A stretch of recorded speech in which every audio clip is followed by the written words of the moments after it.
Bonjour à toutes et à tous, nous sommes au Royal Golf d'Al Salam à Rabat qui accueille le trophée Hassan II et la coupe Lalla Meriem de golf. Après 3 ans d'arrêt en raison de la pandémie Covid-19, les deux tournois font donc leur retour avec la participation des meilleurs golfeurs et des meilleures golfeuses à l'échelle mondiale. Il faut savoir aussi que la saison 2023 du prestigieux PGA Tour Champions comporte 28 tournois organisés dans 20 États américains ainsi que dans 3 autres pays, à savoir le Canada, le Pays de Galles et ici au Maroc. Une autre exception parmi les exceptions qui distinguent le Royaume en tant qu'hôte avéré pour les compétitions internationales de renom. Alors, il s'agit dans cette interview aujourd'hui de parler des atouts du Maroc pour accueillir des compétitions internationales, mais aussi nous discuterons de diplomatie sportive ou le soft power à travers le sport en compagnie de mon invité qui est analyste commentateur. Il est également coprésident d'Arcy Communications. Bonjour Calvin Dark, merci de vous joindre à nous dans ce bel espace. Oui, bonjour. Donc le PGA Tour Champions accueille les joueurs seniors les plus reconnus de la planète golf et il se tient dans seulement 3 pays, comme je le disais il y a quelques instants dans mon introduction, donc aux États-Unis, au Pays de Galles, au Canada et au Maroc.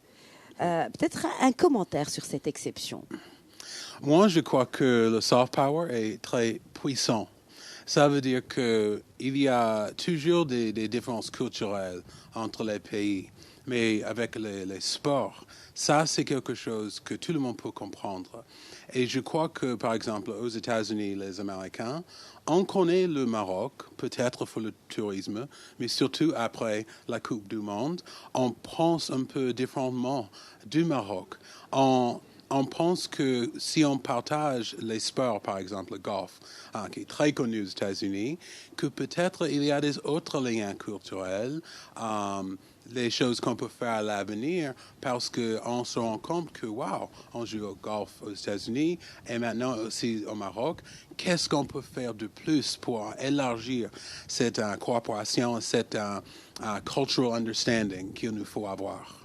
Alors, en parlant de cultural understanding ou de connaître la culture, Calvin Dark, vous connaissez un peu le Maroc quand même, oui. Bien même, oui. Très très bien. et vous avez, alors, il se trouve que vous vous trouvez au Maroc pendant l'organisation de 2 grandes compétitions. Nous sommes ici au Royal Golf d'Al Salam à Rabat qui accueille le trophée Hassan II et la coupe Lalla Meriem, donc dans le cadre de ce PGA Champion Tour. Et il y a une semaine, Tanger accueillait l'ouverture et la cérémonie d'ouverture du mondial des clubs. Donc le Mondialito qui est organisé au Maroc, à Tanger et à Rabat. Vous avez assisté à la cérémonie d'ouverture, Calvin Dark? Oui. Alors vos impressions après cette belle célébration finalement footballistique mais aussi culturelle? Oui, la première chose que j'ai pensé pendant l'ouverture, c'était vraiment les Marocains savent comment faire un show, un spectacle. C'était très impressionnant. Et même le niveau culturel, moi en tant qu'Américain qui connaît le Maroc, quand il y avait des représentants des tribus, des régions dans l'ouverture, même moi j'étais touché en tant qu'Américain parmi les autres Marocains. Et le Mondialito est aussi cet événement. Je partage mes observations avec mes amis aux États-Unis et ils sont très jaloux. Parce que j'ai des amis qui aiment beaucoup le foot, beaucoup le golf. Et quand je dis oui, je suis allé à Mondialito la semaine dernière et aujourd'hui le PGA, le golf ici à Rabat, il dit qu'est-ce qui se passe au Maroc? On ne pense pas de ces événements comme ça au Maroc et ils sont jaloux, mais aussi ils me posent la question. Qu'est-ce que c'est le prochain événement? On va changer nos plans pour peut-être faire des vacances au Maroc. Ils veulent approfondir leur connaissance du pays. Et moi, je crois que ça, c'est la meilleure qu'on puisse s'attendre pour être host d'un événement à ce niveau mondial qui est très connu aux États-Unis. Et pour Pourquoi, peut-être sur la base de votre expérience, de votre vécu au Maroc, pourquoi le Maroc est aujourd'hui en mesure, et quand je dis en mesure, c'est compte tenu de toutes les infrastructures, soit-elles hôtelières, soit-elles sportives, comme cet écrin magnifique où nous nous trouvons, que ce soit pour le golf, mais aussi pour les stades dans les différentes villes du royaume. Pourquoi, sur cette base-là, le Maroc est prêt pour accueillir des compétitions internationales, à commencer déjà par la CAN 2025? Oui, ça c'est vraiment ce qu'on dit. Le Maroc répond à toutes les questions. Ça veut dire qu'on sait déjà, surtout chez moi, que le Maroc s'est ouvert en des bonnes relations avec les États-Unis, la culture qui accueille d'autres cultures du monde. Ça, on sait ça. Mais quand on pense des événements comme ça, on pense à la capacité. Parce que même si tu as la bonne culture, le bon leadership, si tu n'as pas de capacité d'inviter le monde à pouvoir voir ces événements, il faut ça.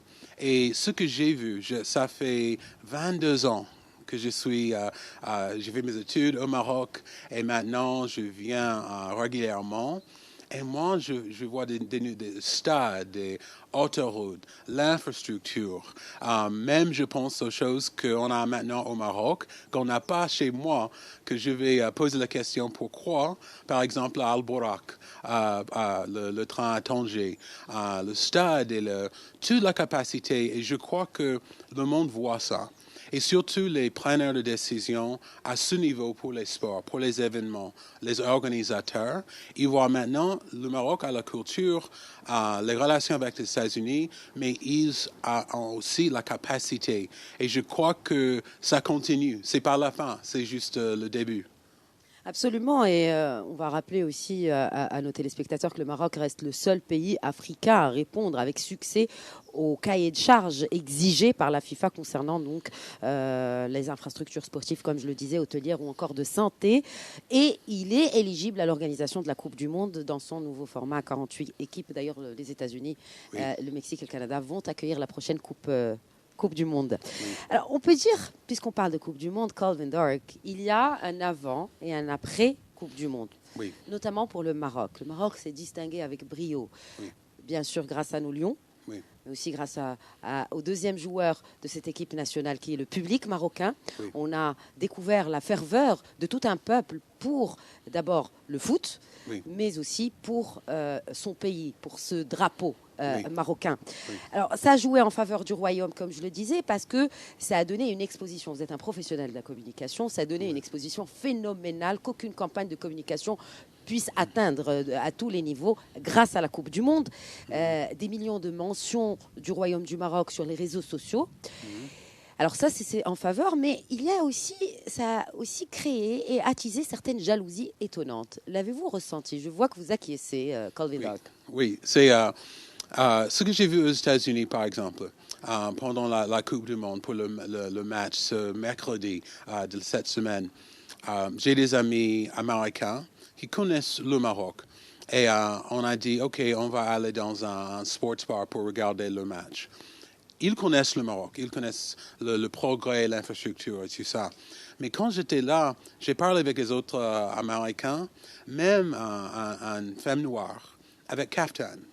Okay? Et j'ai dit, oh wow, tu connais le Maroc. Elle a dit, j'y suis allé il y a 10 ans, mais je porte mon kaftan maintenant pour soutenir le Maroc. J'ai même des amis qui, avant, ne pensaient pas au Maroc quand il s'agit de l'Afrique. Maintenant, ils pensent le Maroc comme leader africain parce que j'avais même mes amis qui sont d'origine africaine, mais qui sont citoyens américains, qui ont dit « Je suis pour le Maroc, je suis pour l'Afrique ». Et je crois que ça va vraiment, vraiment aider la réputation aux États-Unis du Maroc d'être un pont avec l'Europe, avec le Moyen-Orient, avec l'Afrique du Nord, mais aussi avec l'Afrique subsaharienne. Et ça, c'est gagnant-gagnant pour nous, comme Américains, parce qu'il faut un partenaire, un allié avec ce lien, mais je crois que c'est bien pour le continent et pour le Maroc. Et quel est le rôle, selon vous, du football dans le développement justement des partenariats sud-sud, des partenariats gagnant-gagnant, notamment avec l'Afrique? Je crois que c'est comme ma grand-mère m'avait dit, qu'il faut commencer avec les petits pas, OK? il y a vraiment des questions très importantes de la politique, de la sécurité, de l'économie. Mais on ne peut pas aller directement à ces conversations avec les gens qui ne connaissent pas vraiment le Maroc. Mais on peut commencer avec quelque chose qu'on a en commun. Et ça, c'est les sports. Ça, c'est le foot. J'ai été impressionné parce que j'ai des cousins de 8-9 ans en Caroline du Nord, mon état natal. Au lieu de jouer basket, ils ont formé une équipe de soccer, de foot. Et je crois que ces petits pas, ces petits changements, ça peut mener à des conversations plus élargies, plus importantes. Et ça, c'est vraiment quelque chose de bien pour les Américains et pour le Maroc. On va rappeler que la diplomatie américaine se base aussi sur le sport pour atteindre les cœurs et les esprits. Ça a été la politique des États-Unis pendant la guerre froide. Oui. Et d'ailleurs, ça a été aussi un des fers de lance de la politique extérieure du président Barack Obama à travers d'ailleurs sa secrétaire d'État Hillary Clinton, pour qui je la cite, les échanges sportifs sont les échanges les plus populaire que nous réalisons. Comment redynamiser cela en sachant qu'aujourd'hui, avec la guerre en Ukraine, avec la renaissance, cette réminiscence d'un peu une néo-guerre froide, oui. Et effectivement, comment redynamiser cela, notamment au niveau africain? Je crois que si on commençait avec le soft power, les sports, ça peut construire un peu plus de confiance. Et ça, c'est ce qu'il faut. Je sais, surtout aux États-Unis, le seul domaine où c'est moins susceptible à les différences, c'est le sport. Et c'est pour ça que c'est très important pour les Américains pendant la guerre froide. Et je crois que maintenant, même si par exemple pour l'Ukraine ou les autres situations sécuritaires au monde, il y a des gens des deux côtés de la question, qu'est-ce qu'on peut faire, qu'est-ce qu'on ne devrait pas faire. Mais quand il s'agit de sport, on peut s'écarter un peu de la politique, des positions prises très fortes et se concentrer sur le sport, ce soft power. Hillary Clinton avait raison, Barack Obama aussi. Et ce week-end, par exemple, dimanche, c'est le Super Bowl aux États-Unis. Ça, c'est le seul événement où il n'y a pas des démocrates, les républicains, les indépendants. Sont des gens qui soutiennent cette équipe ou une autre équipe, ou des autres qui soutiennent Rihanna, qui va donner un spectacle au halftime. Et je crois que ça peut être un avantage pour vraiment lutter contre ces questions sérieuses comme l'invasion en Ukraine et les autres problèmes sécuritaires qu'on a dans ce monde. C'est étrange parce que quand vous parliez de cela, ça m'a rappelé un événement malheureux et vraiment qui entache cette neutralité politique qui est de fait sportive. Enfin, le sport est censé être neutre politiquement. Et on l'a vu récemment en Algérie quand le sport a été instrumentalisé par l'État. Oui. Et on va rappeler quand même ce discours qui a été prononcé, out of the blue, comme on dit en anglais, oui.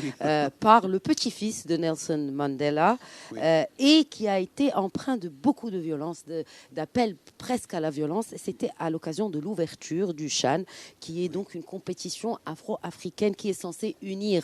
Cette unité qui manque justement aux pays africains. Un commentaire par rapport à cela et par rapport à cette instrumentalisation malheureuse du sport dans la politique. Oui, quand j'ai vu ça, au début, j'ai pas bien compris parce que j'ai dit, OK, l'équipe, les Lions de l'Atlas, il faut pas être contre le Maroc en ce moment, surtout qu'il s'agit d'un événement sportif. Et je peux dire que, de perspective aux États-Unis, parce qu'on ne connaît pas vraiment tous les enjeux en Afrique du Nord entre le Maroc et l'Algérie. Mais parce que le Maroc avait gagné de bonne volonté parmi les gens qui ne savaient pas beaucoup de le Maroc avant, ils se posaient des questions. Mais le Maroc, ça c'est un leader. Ils ont rassemblé les gens les diasporas africains, musulmans, tous les peuples qui voulaient être là à Doha, soutenant leur équipe. Et c'était triste parce que quand j'ai vu ça, cette situation avec l'Algérie, j'ai dit, c'est pas bon de mélanger la politique qui divise les gens, surtout en ce moment de coopération et de joie. Et aussi, ça, c'est un peu marché en arrière. Parce que moi, j'espérais que peut-être avec l'ouverture en Afrique du Nord, avec toute cette focus sur le Maroc, surtout après la Coupe du Monde, on peut aller de l'avant, on peut avancer. Et ça, c'était malheureusement un événement du passé. Et j'espère que pour les peuples dans la région, les Marocains, les Algériens, ils peuvent séparer ça des sports, mais aussi utiliser la bonne volonté qui existe pour lutter ces gros problèmes qui existent, sécuritaires, les coopérations entre les deux pays. Mais c'est vraiment triste ce qui s'est passé.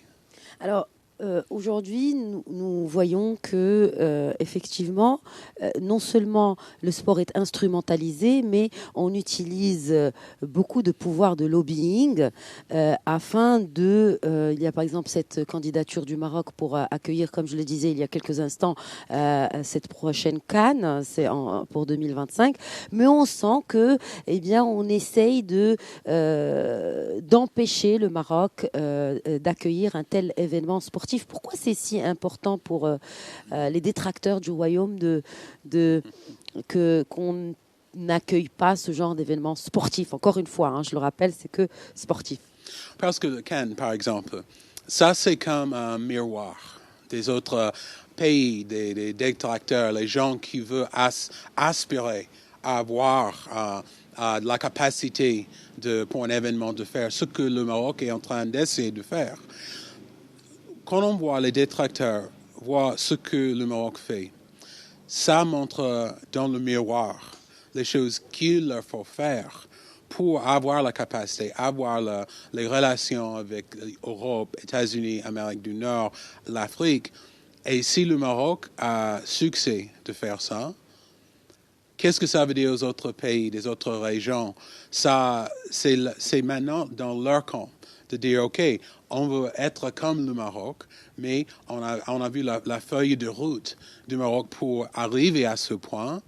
Il faut ses efforts, il faut le leadership de Sa Majesté, il faut la volonté politique des preneurs de décision, il faut la volonté des Marocains pour assembler tout ça.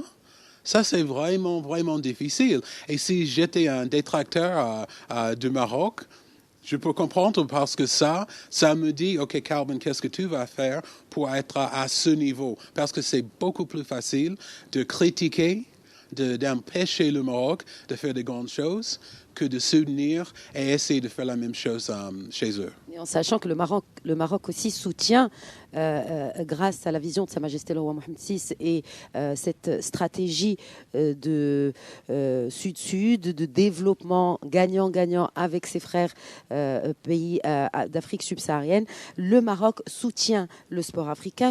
Pour ne citer que cet exemple de 2 millions de dollars qui ont été mis à disposition de la fédération rwandaise de football par la Fédération royale marocaine de football, un fonds qui était certes issu des fonds FIFA Forward, mais qui a été gracieusement offert par la fédération. Donc aujourd'hui, ce qui manque, j'ai l'impression, c'est qu'il y ait cet engagement mutuel pour soutenir le football africain, d'abord par les Africains. Oui. Si on repartait à l'idée initiale qu'on discutait avec vous, Calvin Dark, au début de cette interview, de ce soft power, quels sont les outils à mettre en place pour pouvoir justement réunir et ces engagements-là en faveur du football, qui est aussi un facteur de développement de ces pays-là, de ces populations avant tout, et qui est fédérateur, qui se trouve être fédérateur? Oui, je crois que ce soft power, parce qu'on sait que, bien, le Maroc a un agenda d'avoir toutes les capacités nécessaires pour Cannes et pour les autres événements sportifs. Mais l'agenda va au-delà de ça. Ça veut dire que pour enrichir les peuples, d'attaquer la pauvreté, de lutter contre les menaces sécuritaires. Ça, c'est des questions beaucoup plus difficiles. Et je crois que le Maroc comprend qu'on ne peut pas commencer ces discussions, ces partenariats, sans la volonté des peuples dans ces pays en Afrique. Avec le foot et avec ces autres événements, avec la coopération, ça augmente la confiance entre les peuples et les nations. Et quand il s'agit des autres choses à l'avenir, c'est beaucoup plus facile. Il y a déjà ce chemin de coopération. Okay? Et je crois que ça, c'est vraiment l'objectif de tous ces efforts du Maroc, de vraiment aller de l'avant avec le soft power pour préparer le chemin pour faire les autres choses beaucoup plus grandes. Mais ça ne veut pas dire que le foot, c'est pas quelque chose de grand en soi, mais c'est juste un début pour l'infrastructure, pour le peuple marocain et pour le peuple africain. Quand on parle de soft power et quand on parle du rôle du Maroc en Afrique, il y a bien sûr, c'est une relation historique entre le Royaume du Maroc et les États-Unis d'Amérique, mais ces dernières années, il y a eu encore un rapprochement meilleur, mais on a l'impression que quelle que soit l'administration qui est en place, eh bien le Maroc reste quand même, il a une place toute particulière dans l'agenda de l'agenda foreign policy ou l'agenda étrangère des États-Unis. Pourquoi?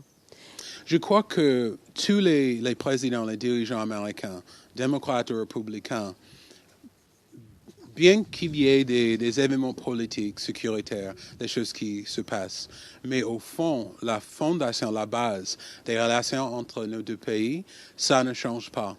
Depuis, quand j'ai fait mes études ici au Maroc, il y a 22 ans, j'étais à Washington pour le mandat de George W. Bush, de Barack Obama, de Donald Trump et de Joe Biden. Et si tu veux parler vraiment des différences entre leur manière de leadership, leurs agendas politiques, leurs relations avec nos alliés, il y avait des moments forts et les moments pas si forts, mais rien n'a changé la base, la fondation, que si en 2024, si on a un président démocrate ou républicain, les petites choses peut-être peuvent changer parce qu'il y a toujours le besoin de faire des nuances dans les politiques, mais on sait que les relations entre le Maroc et les États-Unis ne vont pas changer. Et pour moi, ça, c'est la stabilité. Et je crois que les Américains qui s'intéressent un peu plus au Maroc, surtout pour l'économique, les businessmen, stabilité, ça, c'est vraiment un avantage. Et je crois que cette stabilité vient du fait que les présidents changent, le leadership change, les objectifs changent, mais les relations ne vont pas changer. Il y a certainement un rapprochement tout particulier après les accords d'Abraham. Et nous avons remarqué, vous avez certainement dû suivre cela en tant qu'observateur et commentateur de ce qui se passe. On ressent quand même une certaine gêne de certaines parties européennes par rapport au Maroc aujourd'hui. Et selon beaucoup d'observateurs, ce n'est pas moi qui le dis, eh bien, cela serait dû aussi à ce rapprochement inédit entre le Maroc et les États-Unis. Est-ce que vous êtes de ce point de vue-là, Calvin Dork? Et surtout quand on parle d'Afrique et de cette présence européenne en Afrique et ce renouveau de panafricanisme et de ce besoin de nouer de nouveaux partenariats et de ne pas rester avec les partenaires historiques, mais de diversifier ces partenaires. Oui, je crois que surtout après la décision de reconnaître la marocanité du Sahara, c'était vraiment important pour les Marocains. Mais c'était aussi un grand pas pour les États-Unis parce qu'on était alliés, mais c'est à un autre niveau. Et quand je pense de ce qui concerne les relations en Afrique et le Maroc, en décembre, le président Biden, il a accueilli des dirigeants africains à Washington. Il a beaucoup parlé de ce qu'il veut faire pour promouvoir la coopération au niveau secteur privé et public. On savait aux États-Unis que même avec la volonté de Joe Biden, les États-Unis ne peuvent pas faire tout seuls. C'est pour ça que le Maroc est un allié, surtout pour travailler avec l'Afrique. C'est parce que la langue, mais aussi les connaissances, les nuances. Le Maroc a déjà des relations. Alors, je crois que maintenant, surtout l'administration Biden, il regarde le Maroc comme manière de vraiment convertir ses promesses en décembre en réalité en Afrique. Je peux te jurer qu'il n'y a aucun Américain qui pense que les États-Unis peuvent entrer en Afrique et c'est comme on va changer tout parce qu'on n'a pas ces relations comme le Maroc. Et je crois que ça va ajouter the value added pour le Maroc comme allié aux États-Unis. Nous allons certainement en parler alors que nous sommes à la veille d'élections. Nous allons certainement revenir sur le sujet avec vous. En tout cas, c'était très agréable d'échanger avec vous. Oui. Bien qu'il fasse un tout petit peu frisqué, mais c'est tellement beau. Le cadre vraiment est extraordinaire avec ces greens derrière nous de practice, mais aussi on sent quand même qu'on peut allier le sport et aussi tout simplement se rapprocher davantage de la nature. Peut-être je peux prendre quelques leçons avant de revenir aux États-Unis pour dire à mes amis américains que j'ai appris le golf au Maroc. Et ça peut commencer une conversation sur les acquis de Maroc maintenant. Merci beaucoup, Calvin Dark. Merci. Merci à vous de nous avoir suivis. Très bonne suite des programmes.